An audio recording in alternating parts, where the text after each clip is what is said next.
Well, I'm not sure there is life left in Chequers. I think, for whatever reason, Salzburg did not go as planned. I think on either side, and we ended up, obviously, with a bit of a standoff, an unfortunate position. The Prime Minister made her statement on Friday. We saw Donald Tusk, obviously, respond on Friday evening. I think the big question for those of us, and you're absolutely right, who want to see a deal, I think a no-deal scenario would be incredibly bad for our economy, for our businesses, for job security, for our constituents. So we want to see a deal. The question, I think, that has to be answered now by the government, by the EU leaders, is what room for movement is there? How do we move on from where we ended up last week towards talking about continuing negotiations, talking about where we are going to get to? And the issue is, of course, what is going to be approved by the UK Parliament when the negotiations are finished. And that's of critical importance. And I know some of my colleagues are going to launch this call for a Canada-style free trade agreement tomorrow. That's not going to get approved by Parliament and has many flaws, including not dealing with Northern Ireland. So it's really a non-starter. The Prime Minister's now got to think, OK, what am I going to get through Parliament? So what do you think Parliament and the Prime Minister should be looking at? Because she basically said, didn't she, that the EU's put two things on the table: a free trade deal, which you just rejected in that answer, and the other one was effectively staying in the European Economic Area and Customs Union, which would be accepting uncontrolled immigration. So is that the option that you want to see? Well, I don't accept the premise that would mean uncontrolled immigration. So let's sort of take a step back. Well, that's what the EU is saying. To the single market. Well, that may. The whole point. This is a negotiation. This is the issue. I mean, I think both sides, in a way, have been talking cross purposes for the best part of 18 months now, and time is ticking away. So actually, getting down to brass tacks, and that's the trouble with putting binary options on the table. Chequers or no deal, or this isn't going to work, or that's not going to work. Actually, the point is there is a sweet spot. I'm firmly of the opinion that can be found both with the EU and then with Parliament. It's a question of unlocking it. That's why carrying on with the negotiations. I think Dominic Raab, the Brexit Secretary, is right. It's a time for cool heads and getting on with the negotiations. But having access to the single market via the European Free Trade Area membership, we were a founding member, the UK, of that.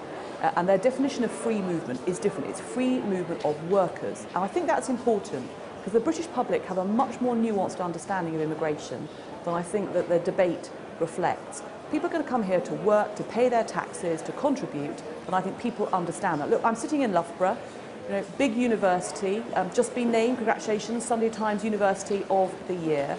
We have EU students, EU academics coming here all the time. It brings diversity to our town, and I think people locally understand that and want that flexibility to continue. But there's no doubt immigration policy is going to have to change. And the other issue is about having a customs union. The Prime Minister's right to say that we can't have the breakup of the union. And so that's, again, the Canada option doesn't deal with that. Nice name drop there for the university. Well done for getting that one in. Now, here at Labour Conference, lots of people are talking about the idea of a second referendum, with both Jeremy Corbyn and Tom Watson opening the door for that. Is that something that you would support? I personally don't support it. I actually think that this is something now which MPs who were elected in 2017 have got to step up to the plate and sort out. For the reasons I've just set out, I think there is a position that can be supported by parliamentarians across the House, and I think that that's what the government also needs to be doing, is working to build a coalition, if you like, of support for a position, we're leaving the EU, that gets parliamentary support. I think it's wholly wrong for the Labour Party to say categorically, the Labour front bench, I should say, that they won't vote for anything. That's not in the national interest. But I think a second vote, as I say, I think it's a distraction. I think it would rerun 2016. I also think this sabre-rattling about a general election in order to potentially get a majority to get things through. Look, we've been there. We did that in 2017. It didn't go so well. We didn't get a majority. We lost 33 really good colleagues from our benches. We do not need to go through that again. It's for MPs to step up the plate and sort this out now as elected representatives. Otherwise, I think our democracy will be in big trouble. You're someone who supported Remain. You've got very good relationships, of course, with other of your colleagues who backed Remain. How many Conservative MPs do you think would support the idea of a second referendum?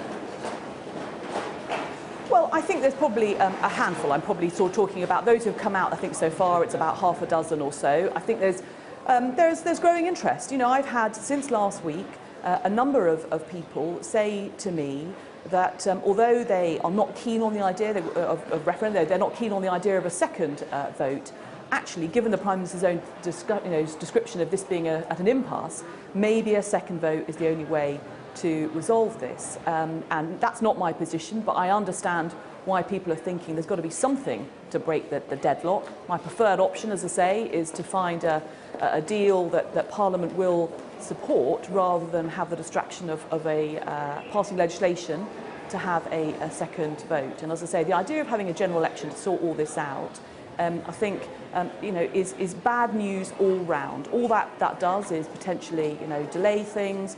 The Labour Party say that's what they want. That is not responsible. And actually, look, you're sitting there in Liverpool. What we should be talking about this week is, the support there appears to be for militant from the 1980s, the fact that a Labour backbencher has got to have armed bodyguards now because she's a critic of Jeremy Corbyn.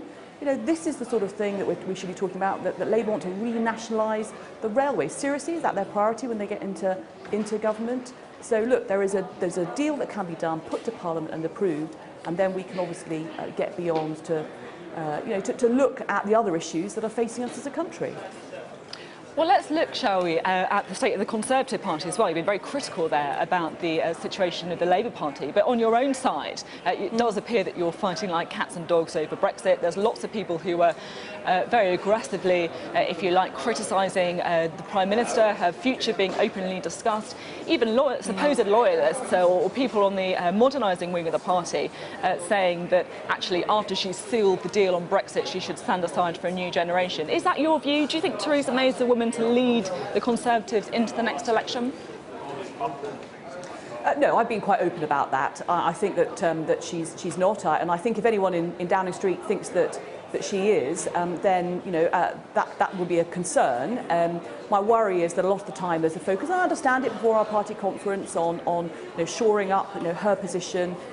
We've got to do what's right in the country's interest. Having a leadership election now would not be in the country's interests. I think the Prime Minister has got a very difficult task that she has absolutely just kept going and resiliently kept going, and that is to be hugely admired. The difficulty is that actually, as ever, there are a number of key voices on both sides of the argument. Particularly a lot of the hard Brexiteers who absolutely want to bring the Prime Minister down. I mean, there's talk today of, she's got another 10 days and then, we're going to start talking to Graham Brady, who heads up our 1922 committee that would run any leadership contest. This is not a move that would help the country in order to get to the best position after Brexit, which does least damage to our economy. And that's what we as Conservatives should be focused on. Look, Europe's always been a big fault line in our party. Of course it has. But actually, in the majority of the parliamentary party, and I think their membership, want us to focus on the faults of the Labour Party, want us to focus on getting a good deal that supports the economy and then moving on. And then just finally, while we have you, Sky News is running a campaign to try and set up an independent commission to secure leaders' debates at every general election. Is that something that you'd welcome? Well, I think the leaders' debates are here to stay, and I think that it's one of those things that I think it would be a bit of a fool's errand, really, for parties now to not take part.